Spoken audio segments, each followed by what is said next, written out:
নমস্কার বন্ধুরা, রিঙ্কুর চ্যানেলে আমার সকল প্রিয় দর্শক বন্ধুদের ওয়েলকাম।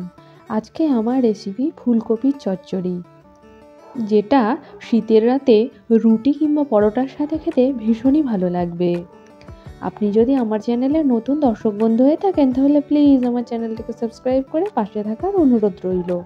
এই রান্নাটা দেখতে যতটা লোভনীয়, খেতেও ঠিক ততটাই সুস্বাদু। এই রান্নার জন্য আমার কিছু মশলার প্রয়োজন। জিরে, মৌরি, জায়ফল, জয়িত্রী, গোলমরিচ, ধনে, শুকনো লঙ্কা, এলাচ আর দারচিনি, এই সব কিছুকে ড্রাই রোস্ট করে নেব। আর নিয়েছি ধনেপাতা কুচি, টমেটো কুচি, নিয়েছি কাঁচা লঙ্কা কুচি। আর এই রান্নার প্রধান উপকরণ হলো ফুলকপি এবং আলু এবং ফুলকপিগুলোকেও ঠিক মিডিয়াম সাইজ করে কেটে নিয়েছি। এদিকে মশলাটাও ড্রাই রোস্ট করে নিচ্ছি। অপরদিকে কড়াতে বসিয়ে দিয়েছি কিছুটা গরম জল। এই জলের মধ্যে দিয়ে দিলাম স্বাদ মতো লবণ। এবার এর মধ্যে কেটে রাখা ফুলকপি এবং আলুটা দিয়ে দিচ্ছি, কারণ ফুলকপির মধ্যে যদি কিছু পোকামাকড় থেকে থাকে সব নষ্ট হয়ে যাবে, সেই জন্য এইভাবে ভাপিয়ে নিয়েছি। কড়াতে দিয়ে দিচ্ছি সর্ষের তেল। তেলটাকে বেশ ভালোভাবে গরম করে নিয়ে ওর মধ্যে শুকনো লঙ্কা, জিরে আর তেজপাতার ফোড়ন দিয়ে দিলাম। ফোড়নটা থেকে সুমিষ্ট গন্ধ বেরিয়ে আসার পর এর মধ্যে আমি অ্যাড করে দেব আলু এবং ফুলকপি। এবার আলু এবং ফুলকপিকে নাড়াচাড়া করতে থাকবো। এই সময় এর মধ্যে দিয়ে দিচ্ছি পরিমাণ মতো হলুদ গুঁড়ো। এবার হলুদটা বেশ ভালোভাবে ফুলকপি আলুর সঙ্গে ভেজে নেব। সমস্ত রান্নাটা জল ছাড়া করব। ফুটন্ত জলের মধ্যে ফুলকপিটা দিয়েই গ্যাসটা অফ করে দিয়েছিলাম। তারপর জল ঝরিয়ে নিয়ে কষাচ্ছি। এবার এটা 10 মিনিটের জন্য ঢেকে দিলাম। ফুলকপি আলু বেশ লাল লাল করে ভেজে নেব। 15 মিনিট পর ঢাকা খুলে আবারও নাড়াচাড়া করে নেব। এই রান্নাতে আমি যে ড্রাই মশলাটা ব্যবহার করব সেটা ভীষণই টেস্টি। আবারও 10 মিনিটের জন্য ঢেকে দিচ্ছি। 10 মিনিট পর ফিরে এসেছি।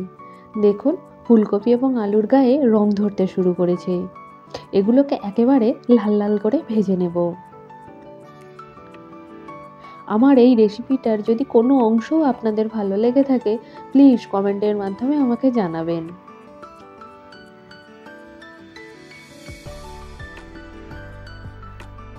এইবার এর মধ্যে অ্যাড করছি কাঁচা লঙ্কা কুচি, টমেটো কুচি, দিয়ে দিলাম স্বাদ মতো লবণ। আবারও সব কিছুকে সুন্দরভাবে ভেজে নেব এবং টমেটোটাও বেশ ভালোভাবে সেদ্ধ হয়ে যাবে। মিনিট 2 নাড়াচাড়া করে নিচ্ছি। আবারও 5 থেকে 7 মিনিট মতো ঢেকে দিচ্ছি। 7 মিনিট পর ফিরে এলাম। ঢাকা খুলে আবারও নাড়াচাড়া করে নিচ্ছি। এর মধ্যে এই পর্যায়ে দিয়ে দিলাম মটরশুঁটি। আবারও নাড়াচাড়া করে নিচ্ছি। আবারও ঢেকে 5 মিনিটের জন্য রেখে দেব। গ্যাসের ফ্লেমটা লোতে করে দিলাম। এবার ফিরে এসেছি। দেখুন সব কিছু বেশ সুন্দরভাবে সেদ্ধ হয়ে গেছে এবং সুন্দরভাবে ভাজাও হয়ে গেছে। এই পর্যায়ে দিয়ে দেব ড্রাই রোস্ট করা মশলাটা।